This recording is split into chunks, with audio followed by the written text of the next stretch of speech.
some beliefs.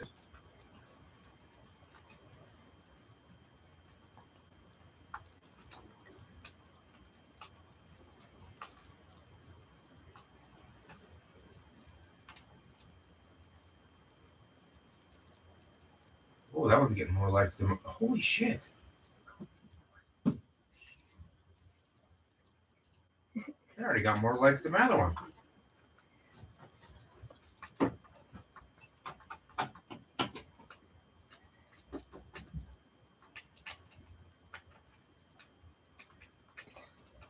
What are you doing?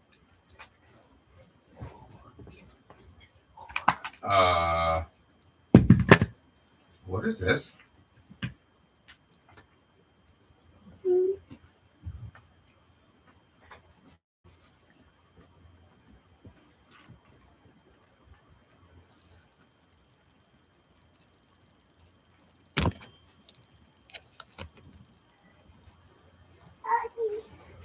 What?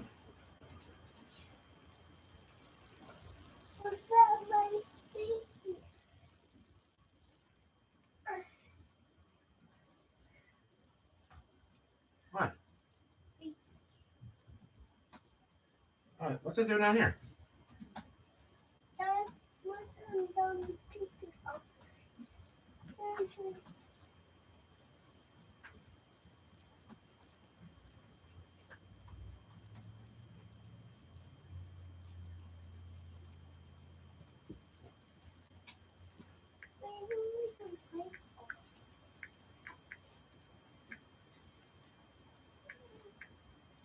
Why does it look like that?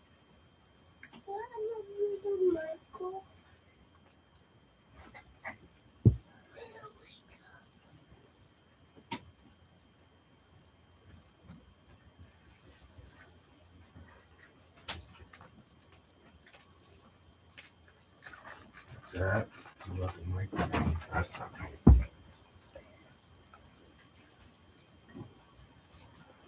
Oh shit. What's going on? I guess it's working.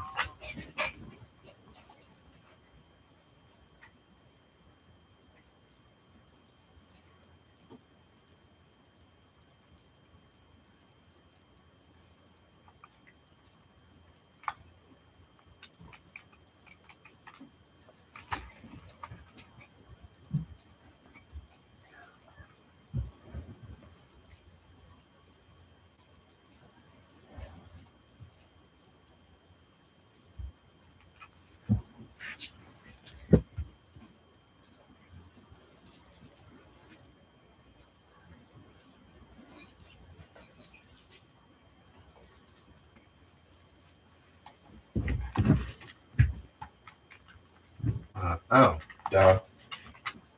This ain't even plugged in. Wonder I can't hear.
Catch you guys on the flip.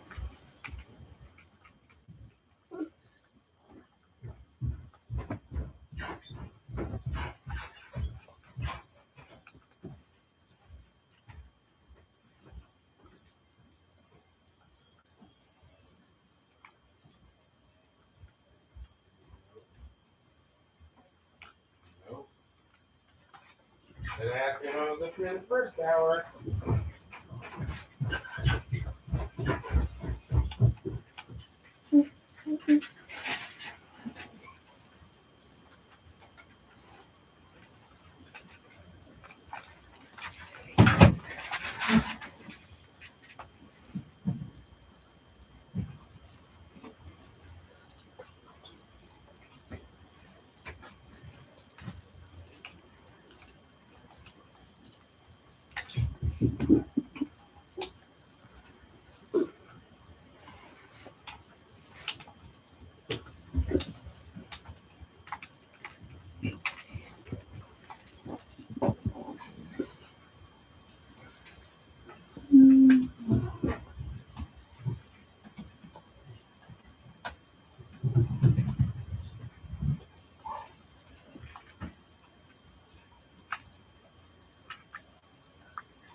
What's going on, everybody? Welcome back to the channel, Fauci Cinema. It's been a long time. I haven't streamed since November, so gonna be a little rusty, I'm sure. But I wanted to do my top 10 horror movies from 2025. And I was gonna do pre-recorded, but I didn't really feel like editing, if I'm being honest. So I wanted to jump on today while I had a little bit of time and give you my top 10 horror movies from 2025. I know a lot of people thought this year was utterly fantastic. I was somewhere in the middle. There was a lot of good movies this year for me, but then there was also a lot of stinkers this year. I think 2024 was better overall, but let me see. How about now? Can you hear me now? Still no sound. I can hear you. Yeah, you can. What the hell? I don't know what's going on. It's plugged in. Let me see. Can you guys hear me now? How about now? It sounds like it. There we go. There we go. Sorry about that, guys. Like I said, it's been a long time. I shouldn't have left you without a dope beat to step to. It's been a long time. Haven't streamed since November. So this is gonna, like I said, a little rusty, and obviously it showed. Had a little bit of time today. Wanted to jump on and do my top 10 horror movies from 2025. Now, this was a year with a lot of good horror movies, but at the same time, a lot of stinkers this year. I saw probably more films than I ever have in a year personally. I think last year I saw around 50 some. This year, probably around 70, 75. So was able to see a lot more. There were still some that I didn't get a chance to check out, unfortunately. So those ones, obviously, if they're not on the list, it's probably because I have not seen the movie. But then again, it could be because I didn't like it that much. So we're going to find out. I wanted to do this way because I honestly didn't feel like editing. The only bad thing is I don't know if my graphics loaded, so I won't even have them on the screen. So let me check it out. Nope, they are here. So they will pull up whenever I get to those. Like I said, there's a lot of good movies. No. And there was, I liked a lot of movies that people didn't like. And Strangers Chapter 2, a lot of people hated it. A lot of people hated it. Couldn't stand it. Me, on the other hand, I actually really, really enjoyed it. I had a good time with it. It didn't make this list. It's an honorable mention. I think it got a lot of crap, but I loved it. It was a chase scene. It was a mile a minute from the moment it started until the end of the movie. A lot of people didn't like the first one either, but I did because I'm weird for some reason. But I'm excited for the third chapter to see how this thing wraps up. But yeah, it didn't make the list. It was an honorable mention. Let me see. Real quick, before I dive into the top 10 itself, let me see if I have any other honorable mentions worth talk. The Ugly Stepsister, another honorable mention. It was a foreign film. I'm not really into these kind of movies, but this was a really good, well-made, well-done, fairy tale type of horror movie that was opposite of like Screamboat Willie and Winnie the Pooh, Blood and Honey. It was different. This one was taken way more seriously. Great special effects in this movie. If you like body horror, I think you'll really enjoy that one. Another one that made honorable mentions for me would probably be Clown in a Cornfield. I wanted to absolutely love it. It was fine. It was a decent enough time. I don't know if I expected something more, but yeah, just enough to get an honorable mention. It's definitely fun. It's an enjoyable watch. But as the story unfolded, I was just like, it's okay. It's okay. And probably my last one, Dangerous Animals. I know that movie made a lot of people's lists. Jai Courtney was great in it, but the final girl just took me out of it. She had an extreme amount of Botox in her face, and no matter what the situation was, her face never changed. So it kind of took me out of the movie. Jason Smith from Sinister Cinema Reviews pointed that out, and after I noticed that, it was really tough to enjoy the movie. But, the shark Emma was great. Definitely made you afraid to go in the ocean and swim with the sharks. Something that hasn't probably been done since Jaws. So it's been a long time coming. And I've seen this movie get a ton of love. But yeah, it's definitely good enough to make my honorable mentions list for sure.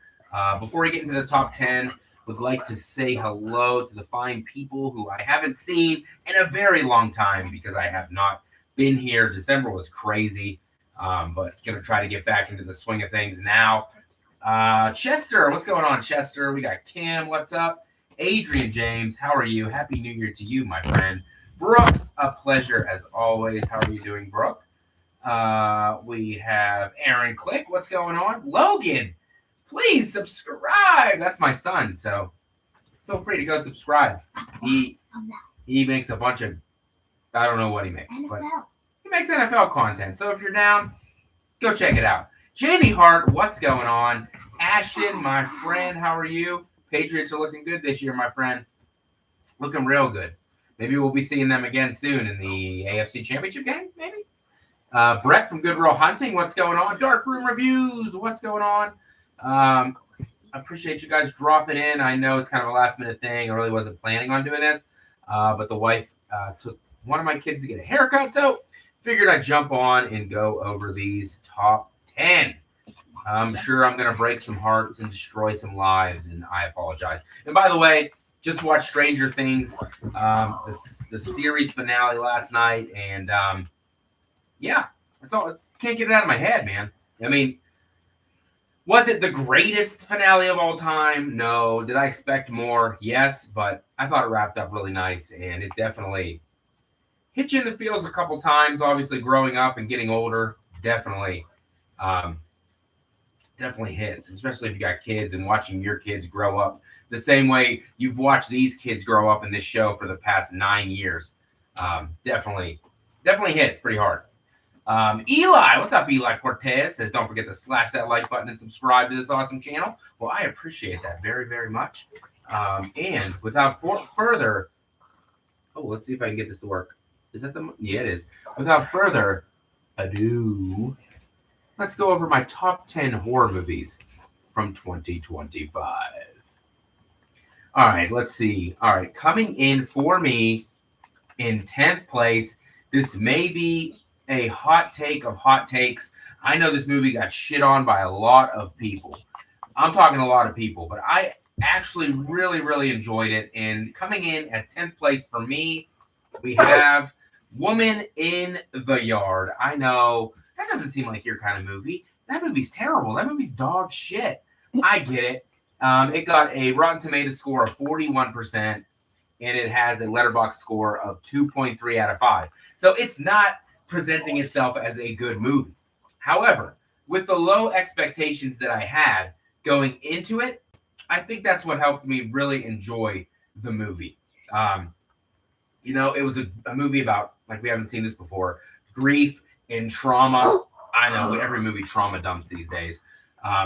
But I just think it was very well done. There was like a lot of metaphors within the movie. And then when you got to that third act, it was kind of open to interpretation. It's how you wanted to take the ending of the film. And as the movie went along, obviously the woman in the yard got closer and closer and closer. And I'm interpreting the woman in the yard clearly as death itself, but in this instance, herself, because it was a woman. But I thought the acting in this movie was fantastic. I thought it looked great for a Blumhouse movie that came out. I think this is one of the early ones. Maybe came out in January. I'm not 100% sure. I absolutely thought it was a great time. I know it's tough for a lot of people to get through these Blumhouse stinkers, but I don't know. I found some enjoyment in this movie, and I know Brett from Good Will Hunting. Speaking of Brett, you generous son of a bee. Thanks, buddy. Not sure if you mentioned it. Fire Tombstone. Right here. This beautiful thing from my main man, Dave Vandy. Oh, love that thing. Love that thing. It's so good. I was so happy to finally got onto his list of cool YouTubers to get one. So we got one. Brett, thank you, buddy. Logan, why are you laughing over there, clown boy? Ashton really didn't like Woman in the Yard, but glad you liked it. I know it's good. That's the best part, though. We all like different things, and for some reason, this movie worked for me. I don't think it's a movie I'm going to go back and rewatch a ton, but it definitely was good for what it was going for. It was simple, and Blumhouse dumped it when they did because they thought it wasn't going to make any money, and I don't actually know how it did financially, but I actually really liked it. And like I said, I know a lot of people don't. I know a lot of people don't like it. I know, but Lee from Drum Dums enjoyed it. So me and him usually don't agree that often on movies. So that's a plus. Brett from Good Reel, he enjoyed it. Me and him kind of, we're 50-50 on if we agree. But it was a good movie for me. Like I said, I haven't watched it probably almost a year at this point. But it definitely, for me, good enough to make the list. And the next one here is probably going to be a super duper hot take. And I am sorry. I know this is one of the most beloved movies of the year, but you guys should be happy it even made my list. I went with Sinners. Sinners. Ryan Coogler's Sinners, ladies and gentlemen. Rotten Tomatoes score of 97% and a Letterboxd of 4.1 out of 5. It is probably one of the most well-made movies of the year. Everybody was raving about it. And I love the look of it. I love the music. I love the vampire action we do get is fantastic. I wish we would have got more vampire action, and that's where it kind of steers one way for me compared to others. I'm an action kind of go guy, and once we got to that point of this movie, it was awesome. All the vampire stuff at the end was great. Michael B. Jordan, great and everything. He's always going to be Killmonger to me, though. I'm just saying. Black Panther's fantastic, and that's just what I think of when I see Michael B. Jordan. But vampire action was great. Love the southern aesthetic of the movie. Haley Steinfeld, adorable. Mrs. Haley Allen, Josh Allen's wife. She's expecting, so congratulations. But I figured to see a lot of love for Sinners in the chat. It's just, it didn't really work for me fully. I wanted to get rid of, I know people love character development and character stuff. I like the action stuff with vampires killing people left and right. And once it got to that aspect of the movie, it was freaking badass. Gary, my man, brother from across the pond. Happy New Year, man.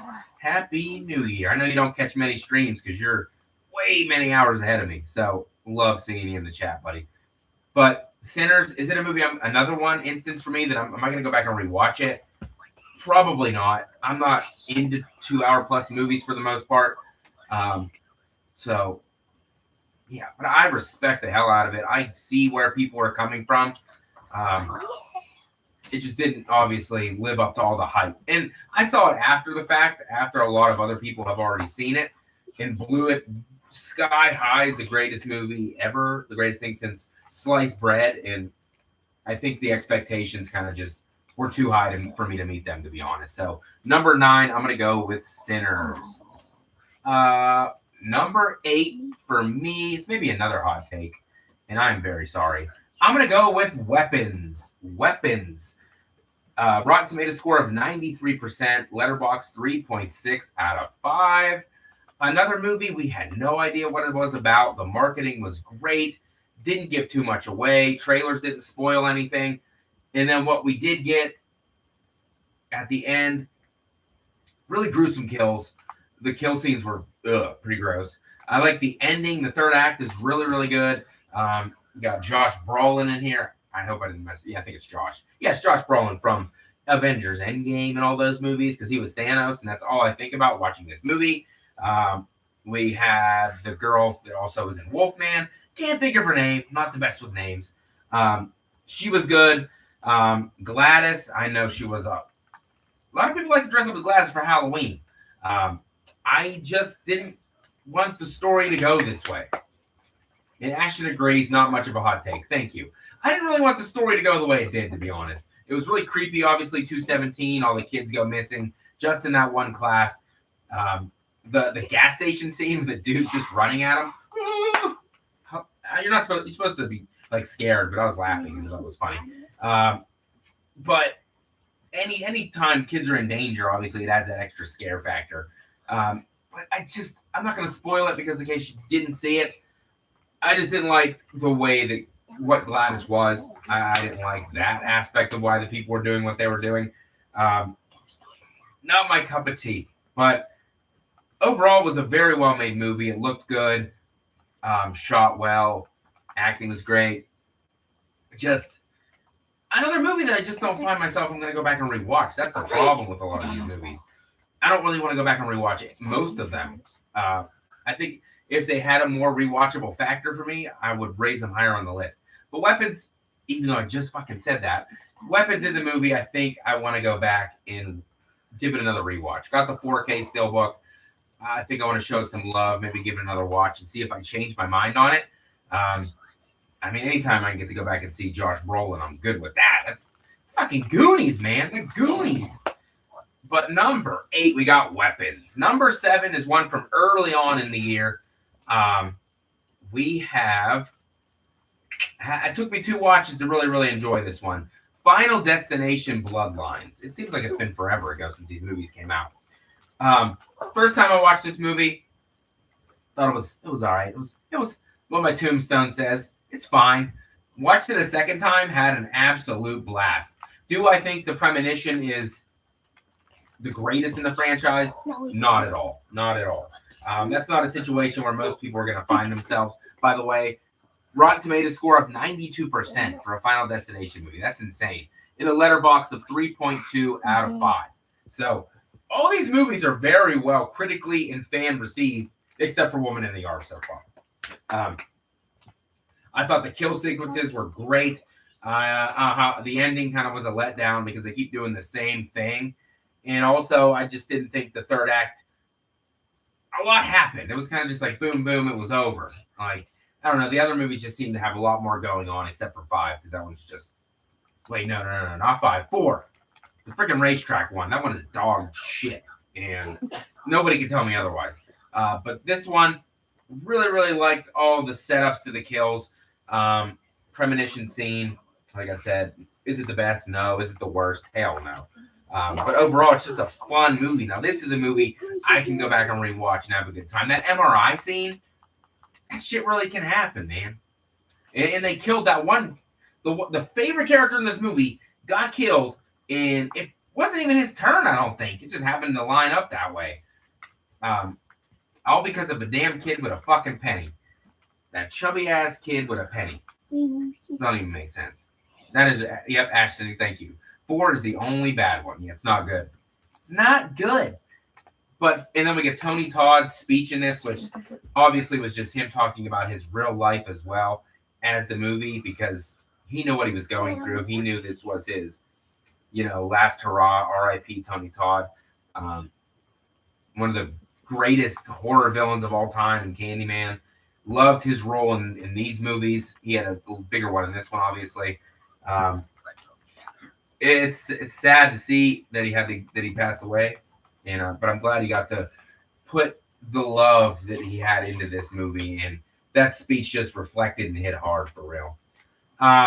Eli says, being a huge football guy, did you like him? No, I did not. I like the Wayans brothers as well. Marlon Wayans is great, but the movie itself didn't really focus too much on football, didn't focus too much on horror, way more of an artsy demonstration of whatever the hell was going on, and I just did not enjoy him whatsoever. So it did not make the list, and it definitely didn't make honorable mention because it just ain't good, in my opinion. What do we got next? Coming up next, we got number 6. This movie surprised me. This one surprised me. Didn't think that I would enjoy this movie that much, and I went with Together. Dave Franco, Allison Brie, real life married couple, another body horror film. This one, 90% on Rotten Tomatoes, Letterboxd 3.3 out of 5. I thought this one was, I can't say it enough, fantastic. The way they were blending together, the body horror, they were combining and adjoining together. Obviously, the real life chemistry between them really reflected in the movie. And it's kind of like couples that don't want to spend any time apart. They want to be together all the time, 100% of the time. One of the partners won't let the other one get out of their sight. Kind of what this relates to. They just don't have that separation, and they just get pulled together and combined. And I thought that was very kind of true to a lot of marriages and couples out there. They don't trust the other one. They don't want them to leave. They can't be away from them.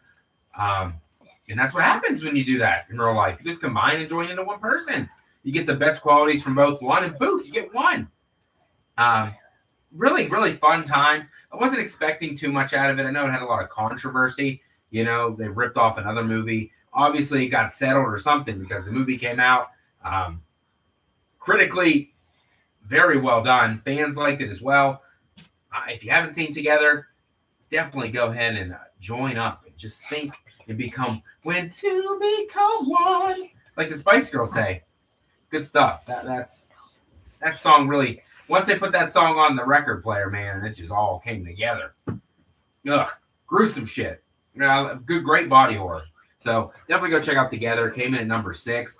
Number 5 for me is one I don't hear anyone talk about. Mel from My Killer podcast, she talks about this movie. I know Garrett from Born to Be Rad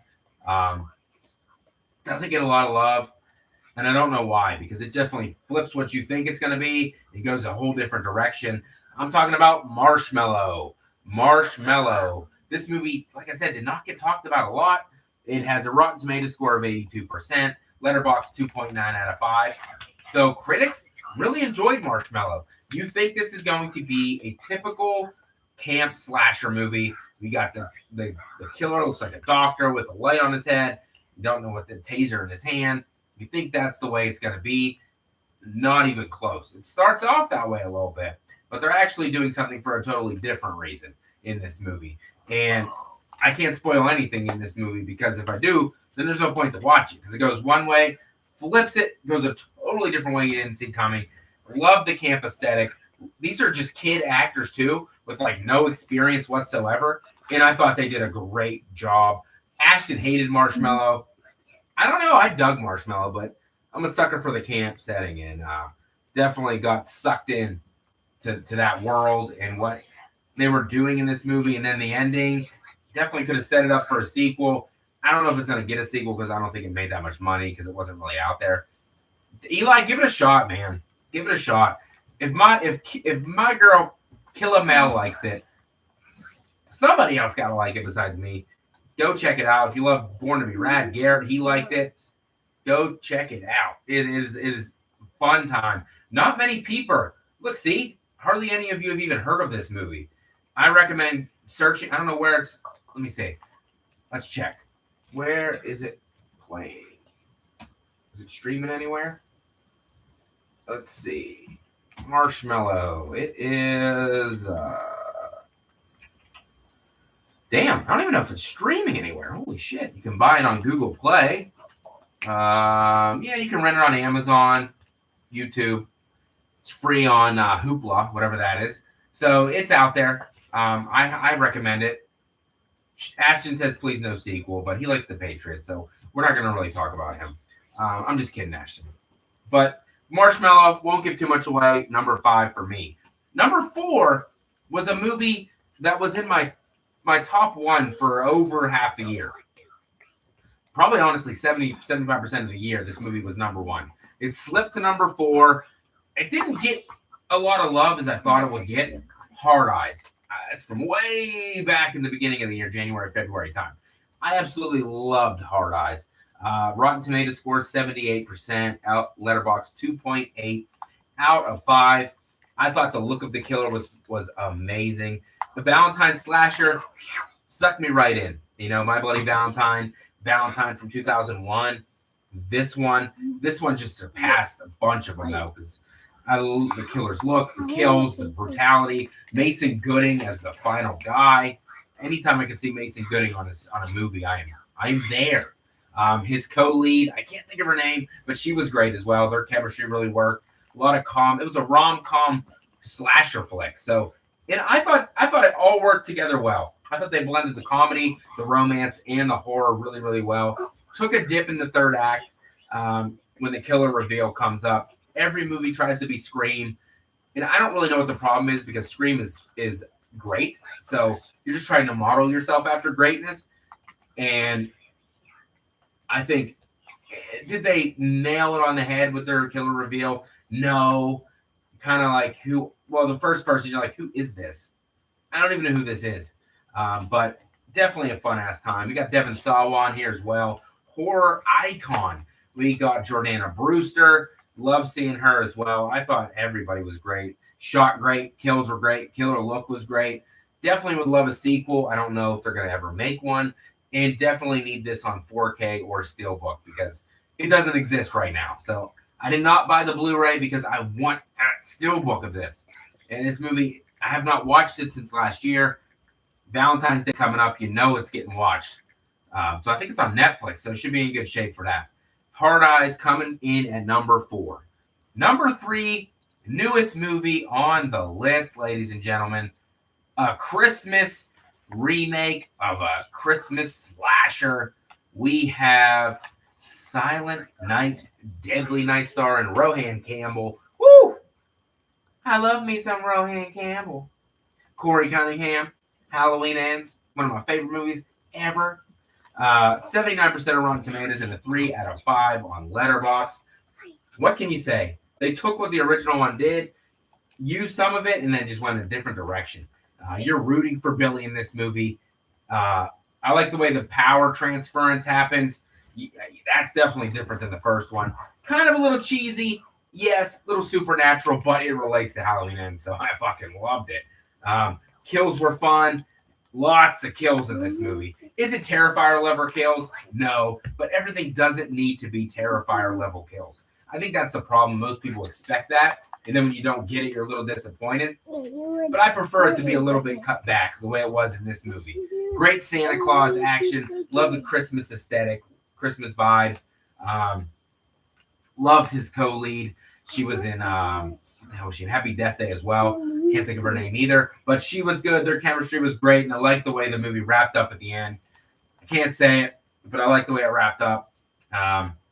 So fun. So fun. Definitely one I want to rewatch soon. Already got the Steelbook order for that one. Definitely adding it to my list of Christmas horror watches.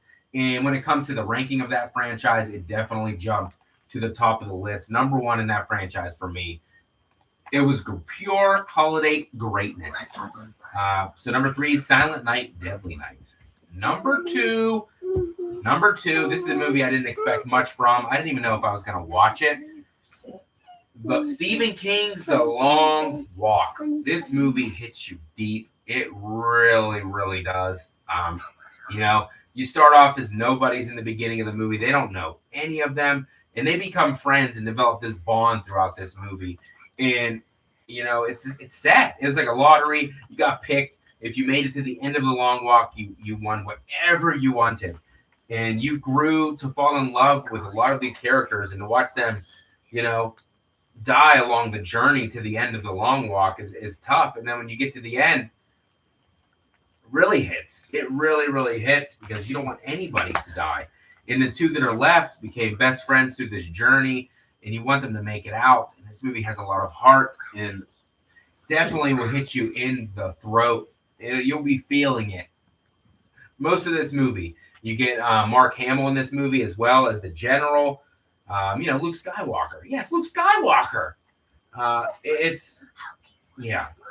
It'll make you tear up a few times. I'd say. I definitely have. It's not one I've rewatched since, but I definitely would love to add it to the collection, and definitely would love to rewatch it when I do, because maybe one of the best Stephen King adaptations of all time, and I think this might be like his first work that he ever did, and then it finally got into a movie, and a lot of people weren't expecting much from it, but it really, really landed for me. So The Long Walk, shockingly, number 2 of horror movies of 2025. Is it a typical horror movie?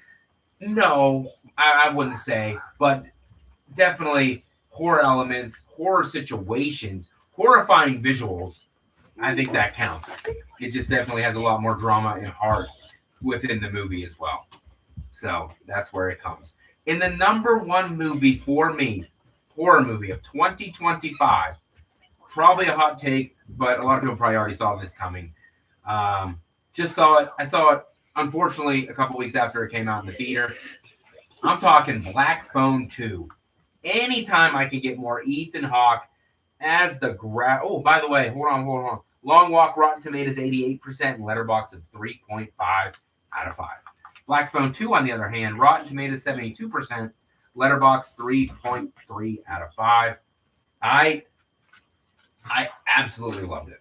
The first 20 minutes were a bit slow, but once it got picked up, they got to the camp, and the grabber started doing his Freddy Krueger spiel. Whew. Wow. The dream sequences were great. Yes, it was kind of blatant ripoffs of Nightmare on Elm Street, but who cares? We are never getting a Nightmare movie anytime soon. So this was so enjoyable to watch. The ice skating, you see the grabber skating, creepy homage to curtains. Definitely nothing burns like the cold. Oh my gosh, nice little backstory for the grabber, setting up probably for a Black Phone 3. These movies make money. Ethan Hawke as the grabber, in my opinion, is a horror icon in himself. I just cannot get enough of the grabber. I want more. The Black Phone, a lot of people said that movie was overrated when it came out, the first one. It was badass. Couldn't have loved it anymore. Then they go and give us Scott Derrickson delivers the Black Phone 2. More phony goodness. The winter setting. You could watch this movie at Christmas time. Obviously, it's a winter horror movie, which I'm going to be rewatching it. Watched it with the wife. She, of course, said, it was okay. Me, absolutely loved it. Anytime you're going to throw Ethan Hawke into a horror film, it's going to work. Sinister, Black Phone 2, Daybreakers, probably some other ones I'm missing. It works. Ethan Hawke is just one of those guys that just sucks you in. And you don't even see him that much. You hear his voice, and it's so menacing and evil. I love it. And then Gwen in this movie, her performance outdoes the first one. She is the standout in this movie. Finney's good for what he is in this movie, but Gwen becomes the lead performance in this movie. And Black Phone 2 just knocked it out of the park. One of the last horror movies of the year I watched, and it just overtook everything else. I think that might have something to do with my anticipation for it, but and the grabber's just that guy. He's over here somewhere. He's back here. There he is. Hey, grabber. He's hiding behind Ghostface. He's afraid to be on camera. But those were my top 10 horror movies of 2025. Let's go. Number 10, Woman in the Yard. Number 9, Sinners. Number 8, Weapons. Number 7, Final Destination, Bloodlines. Number 6, Together. Number 5, Marshmallow. Number 4, Hard Eyes. Number 3, Silent Night, Deadly Night. Number 2, The Long Walk. And number 1, Black Phone 2. I would love to know your top 10 down in the comment section below. If not, leave your top 3, leave your favorite one of the year, whatever is fine with me. Please like this video. Subscribe if you are new. We're going to do the countdown to Scream 7. So Scream watch-alongs will be starting. January 14th will be the first one. Scream 1996, bringing on Killjoy Jake. I know he's a huge Scream fan. He's going to be my first guest. First time I've ever had him on the channel, so got to give him a warm welcome when he comes on. I know he's been on Davey's channel. There he is. Luke is making an appearance. Woo! Logan's making an appearance. Bryce Young jersey. So January 14th, 9 p.m. Eastern Standard Time. Scream watch along with Killjoy Jake. Can't wait to hang out with him. Can't thank you guys enough for dropping in here. I just figured this would be a short one. Those were my top 10 horror movies from 2025. Look forward to seeing you guys when I come back January 14th. Probably going to drop a little bit of a review for Stranger Things Season 5 real quick. But thank you guys very much. Hit the like button on the way out. And I will see you guys in the next one. Have a scary day, everybody. And say goodbye to Jason.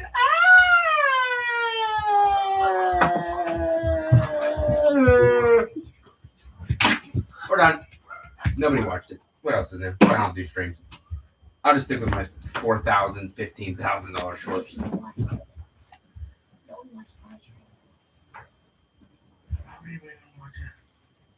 Playing YouTube. Because it's cool. That was good enough. At least I have it done now, so I got to do it later. Hey, my phone. Hey, boy.